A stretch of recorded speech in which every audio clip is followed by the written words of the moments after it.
Ethiopia wins 2017 UN Award for Excellence in Promoting Investment. Chinese companies desirous to expand investment endeavors in Ethiopia.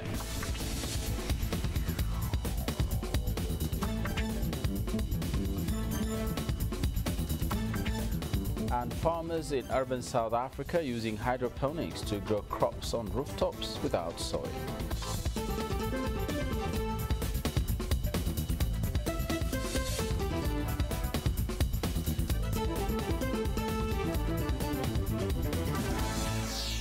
Those are the top stories in this news edition. Hello, welcome to EBC News. With the news, I'm Shamal Islamma. Ethiopia and Chile expressed commitment to bolster their investment ties and people-to-people ties as well. Ethiopian President Dr. Mulatu Teshome has bade farewell to outgoing Chilean ambassador to Ethiopia, Jamie Andres Chomali Garib, on Tuesday. The two sides dwelt on ways of reinforcing Chilean investment ventures in Ethiopia that has begun gaining momentum recently. President Mulatu has called on the investors to expand their activities in Ethiopia. Meanwhile, the ambassador has also expressed commitment to reinforcing the cordial friendship of the two sisterly countries. Puntland delegation led by President Abdiweli Mohamed Ali met the Ethiopian Prime Minister on Tuesday. The issues on the table, as EBC learned, are mainly security in the region, economic integration and development. Having the current strengthened relation, Puntland has expressed interest to further the economic ties of the two nations. Ethiopia has also been playing a crucial role on human capacity building in Puntland. Students from Puntland are getting training in different universities in Ethiopia. Ethiopia is an integral part, and without Ethiopia as the biggest stakeholder in the peace and stability in Somalia, I don't think we will have a lasting peace without the support and conviction and the commitment of the Ethiopian people and government.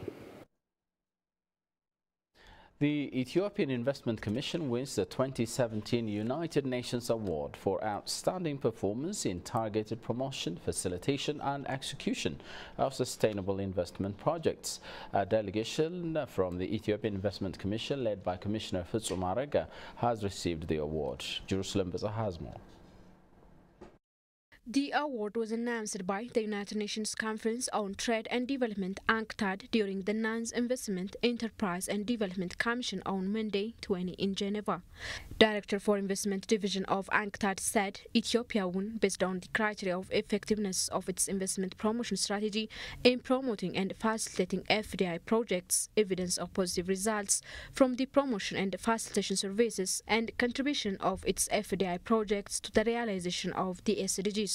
The sustainable features of Ethiopia's industrialization approach, the targeted investor recruitment strategy resulting in the attraction of leading global firms in Awasa Industrial Park, and the facilitation provided to the firms were highly commended as exemplary for other countries. Ethiopia's deliberate policy choice to promote labor-intensive industries such as textile and apparel that provide job opportunities for youth and create equal opportunities for women, among others, also contributed to the decision to grant this award to Ethiopia. The award is presented to world's best practice in inward and outward investment promotion agencies and institutions to recognize their exceptional achievements in promoting and facilitating foreign direct investment FDI that contributes towards the Sustainable Development Goals (SDGs). Chinese companies express keenness to expand their investment endeavors in Ethiopia. A conference aiming to deepen the investment cooperation between Ethiopia and the Chinese city of Shenzhen happened in Addis Ababa on Tuesday. Abraham Asra takes it from here. Ethiopia and China have multifaceted partnership. Companies from the Chinese city of Shenzhen are enthusiastic about bolstering investment and trade cooperation with Ethiopia. A conference aiming to deepen the investment and trade cooperation between the two happened in Addis Ababa Tuesday. The occasion featured the vast investment opportunities Ethiopia has to offer to Chinese investors in various fields, including ICT. Chinese investments are successful and thriving within our country, and we will do all we can to make sure that we assist. Ethiopia has a population of 100 million people, 54 million of which can save as an active labor force in the country. Annual average GDP growth has been consistently 11% or in double digits for the past 11 years. So even for the next 10 years, through 2025, we would like to continue our growth of GDP by the same rate. Our ICT park welcomes companies based in Shenzhen to come and invest in our park, and the park is working to provide special incentives for companies willing to join us. According to Burhane, Ethiopia is a gateway to Chinese investment in Africa. Documents indicate that Ethiopia is becoming one of the top foreign direct investment destinations in Africa.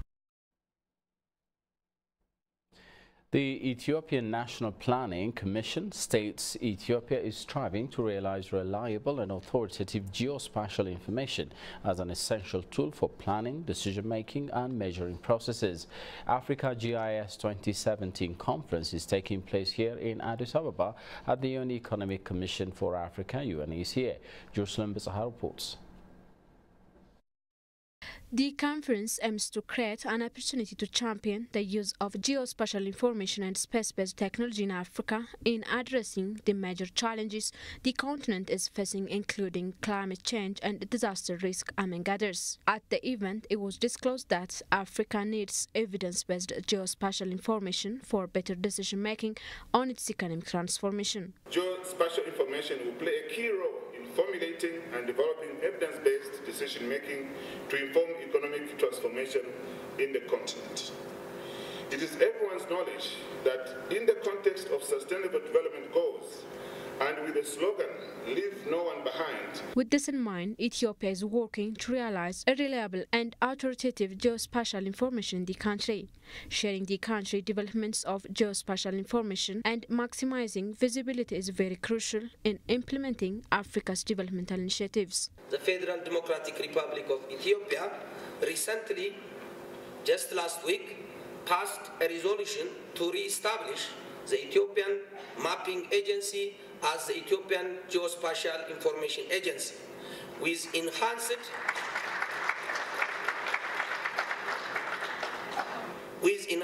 mandates, and will give the requisite attention to build the capacity of this agency, to enable it to collect, process, and disseminate accurate, reliable, and up-to-date geospatial information effectively and efficiently to the user community. We are also strengthening our institutions of higher learning to enable capacity building for research and development efforts in geographic information systems. Sharing the country developments of geospatial information and maximizing visibility is very crucial in implementing Africa's developmental initiatives. Africa, as a developing continent, needs to make use of modern technology to come forward in implementing development initiatives like the global United Nations. Dredar Industry Park is to go operational in a couple of weeks, Park Construction Coordinator predicts. Upon completion, it will provide multifaceted advantages such as creating vast job opportunities for citizens and speeding up the national economy. Sahak Lilu has more on that. Determined to enhance its transition from agri-led to industry-led economy, Ethiopia is building 8 industry parks across the country. One of them is Dredar Industry Park, which is under construction with an outlay of close to 160 million USD. Now the park is expected to go operational within 3 weeks.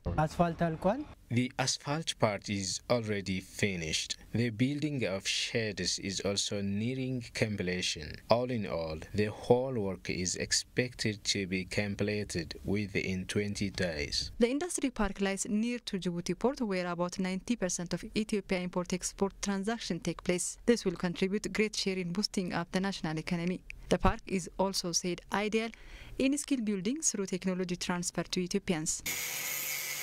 We have been working with various Chinese experts. After getting the experience here, we will work by ourselves for future projects. Participating in this project is giving us lots of construction skills and knowledge. Dredwa Industry Park is expected to create about 70,000 jobs when it goes fully operational, it was noted. African Union says it is despicable to no auctioning of African migrants in Libya. In its press briefing, chairperson of the African Union Commission said on Tuesday the incident is shocking for the continental organization. Daniel Kassan reports. Slavery is happening in its ugliest nature in Africa. Various media outlets are currently reporting of the incidents while migrants are being auctioned in Libya. 700. 700. 800. The numbers roll in. These men are sold for 1,200 Libyan pounds. Year after year, African Union hears horrible stories of migrants in the northern part of the continent, mainly in Libya. They're drowning in the Mediterranean Sea. They're being victim of organ traffickers and also beheaded by ISS soldiers. Now they are auctioned as slaves. This horrible story has shocked the African Union Commission, and its chairperson has briefed local and international media about the situation of migrants in Libya and the possible solutions forward. We want a lasting solution to this problem within the framework of the solution to the Libyan problem. The international community has to mobilize itself further, and the African Union will obviously contribute to the solution of this conflict. The Commission remains seized of the matter and wants to place it at the very top of the agenda of the partnerships and those dealing with this issue of immigration. The chairperson has made some points which would be instrumental to solve migrants' problem in Libya. The question would be, can talk be walked by the Continental Organization? For ABC News, Daniel Kasahun from AU headquarters. Thank you very much for attending this press conference. Zimbabwe's President Robert Mugabe has resigned. Parliament Speaker Jacob Mudenda has said, according to BBC. A letter from Mr. Mugabe said that the decision was voluntary and that he had made it to allow smooth transfer of power, the Reuters news agency reports. The surprise announcement halted an impeachment hearing that had begun against him. Lawmakers rode in jubilation and people have begun celebrating in the streets. Mugabe had previously refused to resign despite last week's military takeover and days of protests.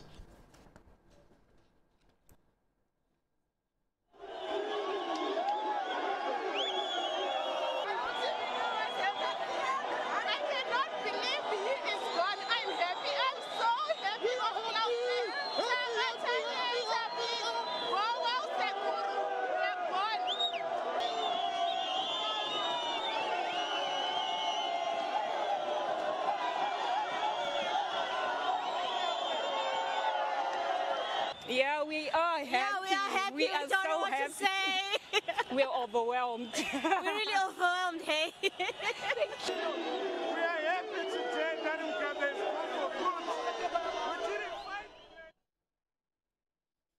Finally, farmers in urban cities in South Africa are using the hydroponic system to grow crops on rooftops without using soil.